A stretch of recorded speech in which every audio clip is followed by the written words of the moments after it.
Hello, and welcome to You Can Get There From Here. I'm Dr. Joe Moore, Chair of the Department of Communication and Digital Media Production at the University of Central Missouri, and it is my pleasure every week to get to sit down with some of our alumni. I get to talk to graduates in communication studies, others who got their degree in digital media production, and even some who got their master's degree. We talk about how the program helped them and where they are today. And every once in a while, I get to visit with a good friend. Today is one of those days. I'm sitting down visiting with Rachel Oglesby. Rachel is Senior Academic Advisor here at the University of Central Missouri, and she is one of my favorite people on this entire campus. Rachel, how are you doing today? Good to see you. I am good, thanks. I'm excited to be here. Well, I'm excited to have you here today. So let's start off with, tell us who Rachel Oglesby is. Where did you come from? Where's your hometown? What led you here to UCM? Gotcha. Yeah, my name is Rachel Oglesby. I am currently an academic success advisor at UCM. I first came to UCM in 2008 as an undergrad student. I was pursuing communication studies. I did the thing that you're never supposed to do, and I followed a boy to college. Oh, no. Um, it it did work out. We've been married for 15 years, and we have two boys. Whew. So woo, it worked out. But yeah, I really had no idea what I wanted to do with my life. I just knew that I liked people, and communication studies seemed like a good fit. I didn't even know it existed until my senior year of high school, when a friend mentioned that they were pursuing communication at a different institution. And I was like, that's a thing. So that's what I started out as, and I went through college. And when I graduated, I still had no idea what I wanted to do, but I still liked people. So I went out into the big scary world and worked a job in an office where I was by myself, and I hated it. And it was during that time that one of my friends from UCM had actually become an academic advisor at UCM. And just hearing what she was doing, I was like, I want to do that. Like that is where I want to be. But you have to have a master's degree to have this position. And I didn't have a master's degree, and I also didn't have money to pay for a master's degree. So what I did is I started applying for office positions on the campus of UCM, and I got a full-time position in the history office. And a couple months after I started there, since I was a full-time employee, I was able to take classes, a certain amount of classes for free.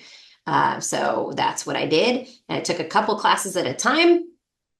It took me 2.5 years. And then right at the end of my master's program, which I should have said, my master's program, I did the communication master's program as well. I really branched out there. Really, really liked that. I liked what I did in my undergrad. So I was like, I don't know what else I would do. And it would really help me in the field that I wanted to go into, because I knew exactly why I wanted the master's degree. So it took me 2.5 years to get through that. And then toward the end of my master's program, by some blessing, there was an academic advisor position advising communication and DMP students Worked out nicely. that was open. And so I applied for it. They accepted me, and I have been here ever since. We are very, very glad you are.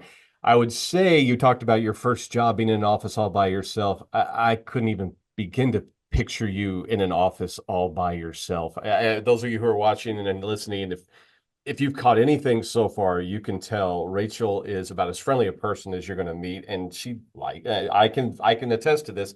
She genuinely really likes people and just likes being around them. So yeah, that had to be torture for you sitting in an office all alone. What turns out, if you don't know what you want to do when you graduate, don't accept the first job that you get. Yeah, and I'd forgotten that you were working in the history office. Stephanie Beers, our office professional, and I were talking about it the other day. We were talking about, I told her you were going to be on the show, and she said, "Yeah, remember when she worked in history?" And I'd completely forgotten about that. I just remembered Hmm. you were in a couple of my classes. So Yes. yeah. I took some of your classes when I was in the grad program, and I would run from my office in the history department to your class, and then I'd run back. Now, you didn't have to run far. They were in the same building at least. True. So you are, and I'm going to get this title completely wrong. Senior Academic Success Advisor. Is that correct? Perfect. I did get it. Okay, Yes. excellent.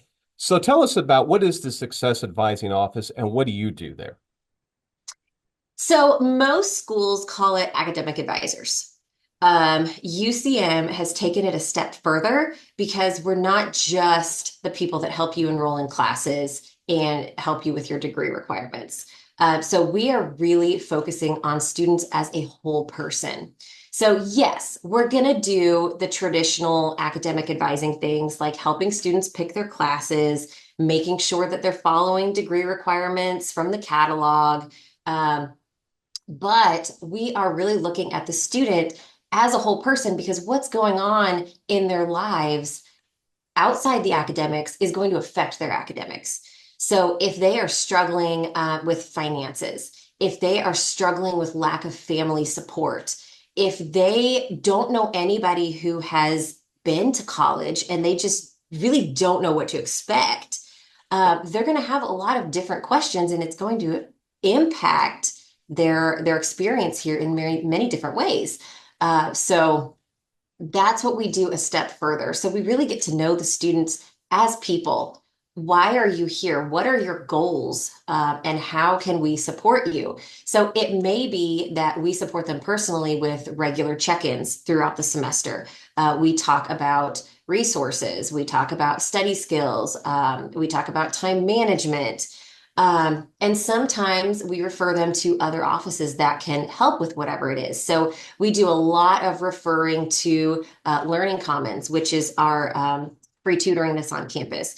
We refer to the counseling center on campus because we are not trained counselors, mental health counselors. We do a lot of referring to the Career and Life Design Center. That's really the center on campus that helps students get career ready with their resume, their cover letter, their search materials, and that kind of thing for internships and jobs. And then we do a lot of referring to student financial services as well for anything financial. And that's one of those things I'm so proud of this university about because I have three kids. Their father has a PhD who graduated from this university, is the chair of a department. Their mother is a kindergarten teacher who has a master's degree. She's working on a second master's degree right now. They all did really well in school. And when they first got to college, they were totally overwhelmed with all the material. And what is it? 67% of our student population is what you would consider at risk. They're the underrepresented, they're first generation, they're Pell eligible, those who haven't had the experience of parents who have been through this. And it can be unbelievably overwhelming. And you guys do such a fantastic job of filling that gap and stepping in there and really working to guide those students. So it's commendable what you all do. Anytime I have any kind of a student who really is struggling, not sure what to do, I'm going, get over to Success Advising. They'll get you taken care of. They'll point you in the right direction. So thank you for everything you all do for our students. The next question I have for you, though, is you have a degree in communication studies, you have a master's degree in communication, and we talk all the time that really you can do anything with a communication degree. You could go anywhere, you could do anything, but you chose to stay here. Why is that? So I think the career of academic advising it really matches my interests, my skills, my abilities, my passions. Um, and I thought about that, like what did I want to do? Um, Part of it is location. I didn't want to move to a big city. We have family in the area. So if I didn't want to drive to Kansas City, what could I do? So that was part of it. But then a lot of it was I really get to use the things that I'm interested in, um, and I get to do it where I live, which is great. So I love people. I also love organizing and planning. Um, in my dream job, which I realize this doesn't exist, my dream job is to be an event coordinator who works traditional business hours. And so I mean, that doesn't exist. Like, Good luck with that. right? Um, but the traditional business hours is important to me because family is important to me. And I knew that I wanted to have kids at some point in time. And my husband has a job where he does not have a traditional schedule. So I need to have a job that works when daycare is available. So I was looking for office jobs where I could talk to people and I could also use my skills and my abilities of planning. And this just comes together because I am in front of students over half of my day. It's either talking directly to students one-on-one, or more recently, we do more Zoom. We have more online students, so we're doing Zoom. And then a lot of what we're doing is we're talking about plans. Um, and so, yeah, it's fun for me. Sometimes it's a fun challenge trying to figure out where the pieces are all going to go, but really rewarding. You kind of get to be the fun aunt. You're not old enough to be mom yet, but do you kind of get to be fun aunt to these college kids? Yeah, sometimes. How old Yeah. are your boys now? My boys are 7 and 3. 7 and 3.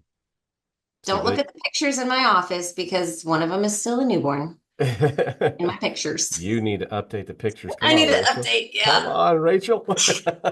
Are they future mules? Oh, yeah. Absolutely. No, my boys will be fifth generation. Really? Yes, my husband and I think that's right. My husband and I both graduated from here. And then my father-in-law is a mule. He was on the Mules baseball team, actually. Oh, Um, and then and then so his dad, my husband's grandpa, was a mule as well. So I guess they'll be fourth generation.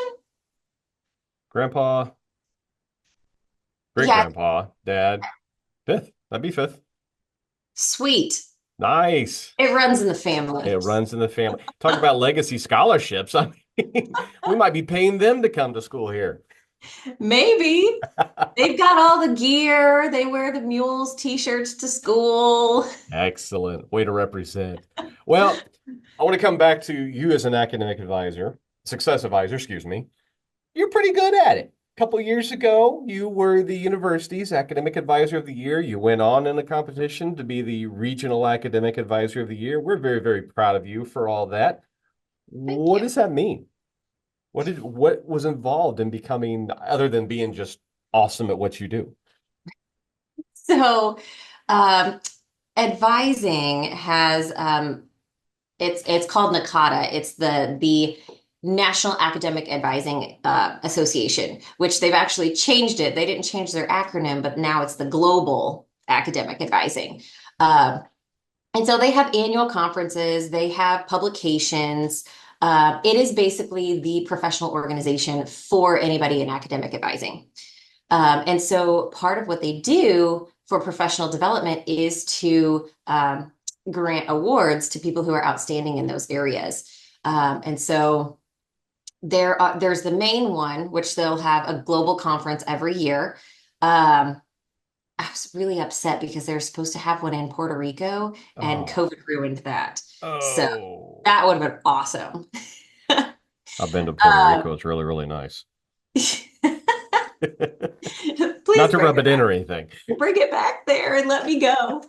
Um, and then they have region conferences every year. So there are 7 regions. So we are in a region with like Kansas and Oklahoma and Arkansas and Texas. There's like 6 or 7 states. Um, and then breaking it down further, states have their own.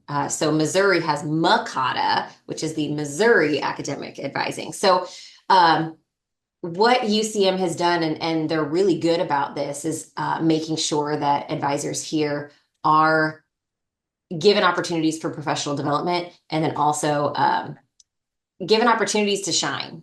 So we really support each other, which is awesome because not a lot of places have that. Uh, so every year we will have nominees. So you have to be nominated. So either students can nominate, coworkers can nominate, faculty staff can nominate. And then if you choose to accept the nomination, it is a pretty lengthy nomination process. You have to have letters of support, and some of them have to come from students. So that's a little awkward saying, hey, you know that time I helped you? Do you mind writing me a letter of recommendation? Which every student that I asked, um, they were so happy to do it. And reading their letters of recommendation were so humbling. It was fantastic. Well, our students are huge Rachel Oglesby fans. I hear about you all the time about how Oh you've helped them and gosh. everything. So yeah, I can imagine it'd be humbling, but it was very well deserved. You're a favorite around here, so we're happy to have you on our team. Awesome. Well, I appreciate that so much. But uh, yeah, it was a pretty lengthy process. Part of it, you have to have an advising philosophy. So that's really where you dig down and say, why am I doing this? What am I bringing to the table? How can I use my skills and abilities and my passions to help students? And then, yeah, so I got the award at the university level, and then I got submitted to state. And I didn't win state, but I think it's because UCM people won in the two other categories and they couldn't have a clean sweep Oh, for sure we could. UCM. Sure we could. But then I got presented to submitted for the regional level, and then I was blessed with winning that one. So that was really cool. Well, very well deserved. We are, like I said, we're happy you're on our team because you do so much for our students. To which point, that brings us to the end today. I have two final questions for you. They're kind of a two-part question. First of all, what is the advice that you give to UCM undergraduate and graduate students? I imagine you talk to some graduate students still, but what is the advice that you give to current students?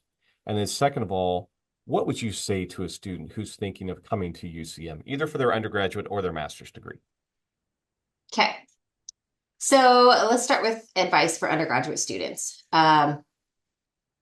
And this is weird coming from an academic person because my biggest advice is outside of the classroom, and that is try stuff. So if you're interested in something, go check it out. And here's the thing, you don't have to sign a 4-year commitment in order to check something out. And that's my biggest regret when I was going through um, undergrad. I was involved with stuff. I was involved in several different organizations, um, but I kind of knew that I was going to commit to those organizations before I even started. And there are a lot of things that I'm like, man, that looks like fun. I wish I would have checked that out. But something was holding me back, like, oh no, I'm already in these two organizations. I can't do more, so I can't check them out. Um, but yeah, do stuff. Because yes, you're here for your academics, but like I was saying earlier, everything outside your academics is impacting your academics. Well, And you got to practice it. You have to go practice whatever it is you're studying. that too.